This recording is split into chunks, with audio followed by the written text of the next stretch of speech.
நானே எதுக்கு என்ன குடியார பயலுக்கு கட்டி வைக்கிறீங்கன்னு கேட்டதுக்கு எங்க அண்ணி சொல்லுது, உங்க அண்ணன் மட்டும் ஒழுக்கமா சனிக்கிழமை சாக்கடியில நாய் வைக்க ஈ வைக்க கடப்பாண்டி அவன் 10 பேரை வச்சு நான் தூக்கிட்டு வீட்டுக்கு வரணும். நாங்க கட்டிக்கிட்டு வாழல, அதெல்லாம் கல்யாணத்துக்கு அப்புறம் சரியா போயிடுங்கிறாயா. இருந்தாலும் நான் கண்டுபிடிச்சிட்டேன், எங்க அண்ணி ரிஜெக்ட் பண்ணிருச்சு. ரெண்டாவதா ஒரு மாப்பிள்ள வந்தாரு. நானும் ஆசையா அப்படி வெக்கப்பட்டுக்கிட்டு எட்டி பார்த்தேன் பாருங்க. ஏமா அதெல்லாம் பண்ற? இதுங்க பொண்ணு பார்க்க வந்தா சும்மா இருக்குங்களா? எங்க பாட்டு பாடி காமி, எங்க டான்ஸ் ஆடி காமி.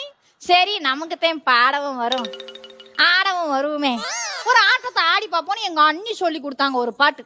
ராஜாவின் பார்வை